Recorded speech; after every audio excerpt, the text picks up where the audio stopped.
จักรพายาวสิพาพี่พาน้องมายาวอยู่สวนป่าลุงจักรนะครับพิกัดกับบ้านหนองลุ่มพุกตำบลเวียงชัยอำเภอพยัคฆภูมิพิสัยจังหวัดมหาสารคาม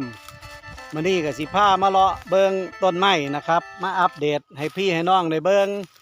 หลังจากฝนตกมานะครับฝนตกมาใส่เพิ่นต้นไม้ที่เฮาปลูกไว้สิเป็นจังไดนะครับ ไปชมกันเลย นี่ครับพี่น้องสวนป่าลุงจักรปลูกต้นไม้ฝากเทวดาเจ้าที่ดูแลนะครับ ตอนนี้ย่างเข้าสู่ฤดูฝนก็ตกมาใส่ให้เพิ่น2-3 เทื่อพี่น้องนี่ก็ตกบ่แห้งดอกครับนี่ต้นไม้ที่ปลูกไว้นะครับเฮาก็สิเห็นว่าพื้นที่มองนี้เป็นต้นไม้ที่ปลูกไว้ปีที่แล้วนะครับ ปี68นะครับปีนี้ปี69นี่ครับต้นไม้ก็บางต้นก็รอดบางต้นก็บ่รอดนะครับนี่ปลูกไว้ปีที่แล้วนี่400 กว่าต้นพี่น้องนี่เดี๋ยวสิเหลือเท่าใดนะครับมาชมกันนะครับนี่ครับอันนี้เป็นไม้พะยูงพี่น้องไม้พะยูงนี่ก็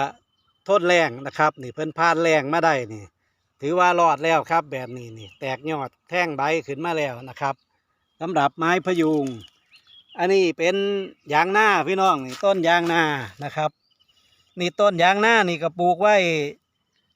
ปีที่แล้วคือกันนี่ครับแต่ว่าเพื่อนกับต้นกับบ่งามปานใดนะครับเนื่องจากแห้งแล้งอีหลีครับมองนี่เฮาบ่มีระบบน้ำนี่เพิ่นก็แตกยอดแท่งใบแล้ว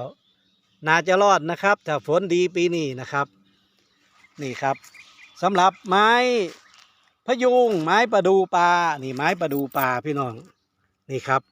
ไม้ประดูปลานี่เป็นไม้ทนแรงนะครับเป็นไม้ทนแรงเห็นบ่พี่น้องนี่เพิ่นรอดมาได้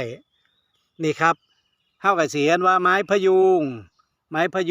ะดูปลานี่ทนแรงอีหลีนะครับเหมาะสำหรับพื้นที่แห้งแล้งนี่คือสวนป่าลุงจักรมองนี้เฮาก็ปลูกต้นไม้ไว้ไม่มีระบบน้ำนะครับนี่ต้นมะฮอกกานี่บ่เหลือจักต้นเลยพี่น้องนี่ลงไว้200 กว่าต้นนะครับบ่เหลือเลยนี่แต่ว่าต้นยางนานี่ยังพอมีให้เห็นนะครับสำหรับต้นยางนานี่เพิ่นก็สิมักที่ชุ่มชื้นจังน้อยเด้อพี่น้องนี่ผู้ใดสิปลูกยางนาก็คันปลูกคือลุงจักรนี่ก็เสี่ยงเอานะครับนี่ต้นใดรอดก็ผุ่นจังเฮาเห็นอยู่ไกลๆพุ่น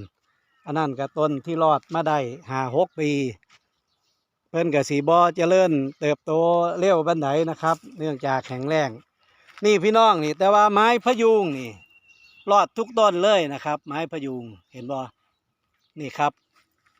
นี่รอดมาได้แล้วนี่แบบนี้ถือว่ารอดแล้วนะครับนี่มะข่าโมงนี่ก็ทนแรงคือกันนะครับแต่ว่า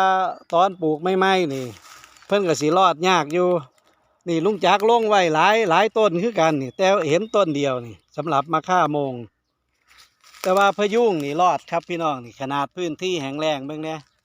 ความแห้งแล้งแล้วก็แนวเขตลุงจักรนี่ก็สิเป็นต้นยูคาลิปตัสนี่อันนี้เขาปลูกใส่แนวเขตนะครับใกล้ๆครับต้นยูคาเลยนี่แต่เพิ่นก็รอดมาได้นะครับสำหรับต้นพะยูงนี่รอดหลายต้นอยู่นะครับนี่รอดเมดละครับพี่น้องนี่สำหรับต้นพะยูงก็ถือว่าเป็นไม้ที่น่าปลูกนะครับเหมาะกับ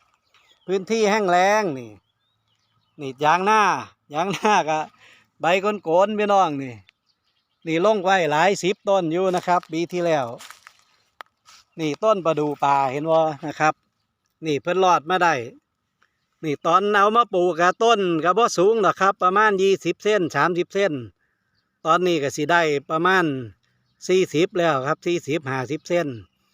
นี่ปลูกไว้เมื่อปีที่แล้วนะครับปี68ปีนี้กับปี69นะครับช่วงนี้ก็เป็นช่วงเดือนพฤษภาปลายเดือนพฤษภานะครับฝนก็เริ่มมาแน่แล้วต้นไม้ที่เฮาปลูกไว้นี่ก็ได้น้ำฝนนะครับนี่เพิ่นก็รอดมาได้สำหรับไม้พะยูงแต่ไม้มะฮอกกานี่พี่น้องนี่มะฮอกกานี่บ่รอดจักต้นเลยครับนี่แห้งโคโลนะครับนี่ปลูกไว้เป็นแถวเป็นแนวพุ่นเหลือแต่ตอแห้งๆพี่น้องบ่เป็นหยังครับต้นใดบ่รอดเฮาก็ปลูกไม้ นี่ปีนี้ก็เสียวมาปลูกอีกนะครับเนี่ยต้นยางหน้านี่ถ้าเพิ่นติดแบบนี้ละเปอร์เซ็นต์รอดก็สูงอยู่นะครับนี่ก็ถือว่าผ่านมาได้ผ่านแรงมาได้แล้วสำหรับต้นใดที่เพิ่นผ่านมาได้นี่ครับปีที่แล้วก็ปลูกไว้400 กว่าต้นรอดมาได้ก็หลาย10 ต้นอยู่ครับหลัก10ก็ถือว่าแบบนี้ก็โอเคแล้วนะครับสำหรับหมองนี้ลุงจักรก็ปลูกทิมไว้เลยนะครับนี่ต้นอันนี้ต้นประดูป่าพี่น้องต้นแรงต้นประดูป่านะครับนี่ต้นยางนานี่แบบนี้รอดแท้นะครับ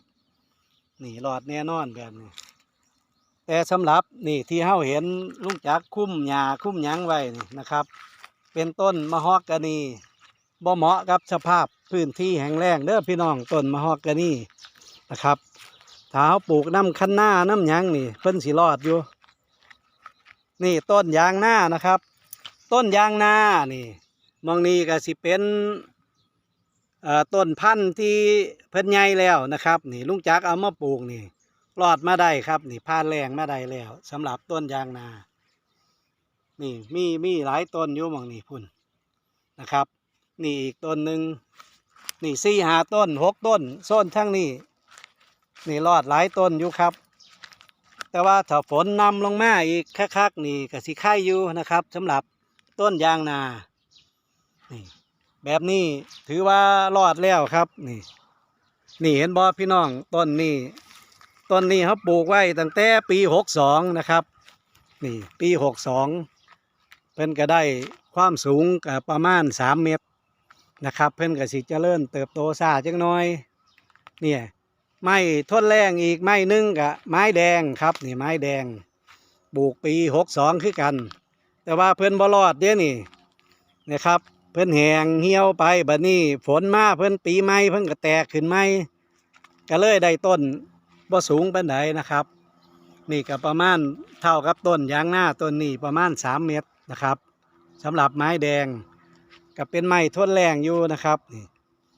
นี่ลุงจักรก็ปลูกไว้แต่ว่าส่วนมากอะนี่ครับถ้าเป็นต้นพะยุงกับต้นประดู่ป่าก็สิรอดแต่นอกนั้นนี่บ่รอดนะครับพี่น้องผู้ที่รับชมเบิ่งก็พิจารณาเบิ่งเอานะครับสำหรับผู้ใดสิปลูกนี่ครับเฮาก็เสียนว่าต้นที่รอดก็สิเป็นต้นพะยุงกับประดู่ป่านะครับนอกนั้นก็มีให้เห็นห่างๆนี่อันนี้มะข่าโมงพี่น้องนี่มะข่าโมงแบบนี้รอดแล้วนะครับนี่สำหรับต้นมะข่าโมงนี่เพิ่นแตกยอดแตกใบนะครับแต่ว่าก็ปลูกยากอยู่นะครับสำหรับต้นมะข่าโมงนี่พี่น้องเบิ่งเหลือแต่เงานะครับนี่เป็นยอมที่ลุงจักรคุ้มหญ้าไว้นี่ครับอันนี้คือต้นที่บ่รอดนะครับต้นบ่รอดตะเคียนทองกับบ่รอดคือกันนี่ตั้งต้นเหี่ยวแห้งไปนี่นะครับกระบอเป็นอย่างนะครับเดี๋ยวปีนี้ก็สิเอามาปลูกเสริมอีกสำหรับพื้นที่บริเวณมองนี่ครับก็คิดว่าสิต้องหาไม้พะยุงไม้ประดู่ป่าล่ะครับมาปลูกนี่เพราะว่าเพิ่นทนแรงดีเห็นบ่นี่ครับป่าไม้ที่ปลูกไว้ปีแรกๆนะครับส่วนมากก็จะเป็นพะยุงกับประดู่ป่าที่รอดนี่อันนี้ก็ปลูกปีก้อนเห็นบ่พี่น้องปลูกไว้ปีก้อนนี่เพิ่นรอดมาแล้วนี่อันนี้ก็สูงเคียงแอวแล้วนี่สำหรับต้นพะยุงเนี่ยเพิ่นรอดทุกต้นนะครับสำหรับต้นพะยุงผู้ใดอยากปลูกต้นไม้บนพื้นที่แห้งแล้งนะครับนี่ก็ลองแนะนำนะครับต้นพะยุงกับต้นประดู่ป่าไม้แดงก็ทนแรงนะครับนี่ลุงจักรก็มาอัปเดตให้เบิ่งนะครับมื้อนี้ก็โอเคนะครับสำหรับคลิปนี้ลุงจักรพายาวก็ขอจบรายการไว้เพียงเท่านี้นะครับขอบคุณพี่น้องทุกท่านที่ติดตามรับชมนะครับคลิปหน้าพ่อกันไหมครับพี่น้องสวัสดีครับ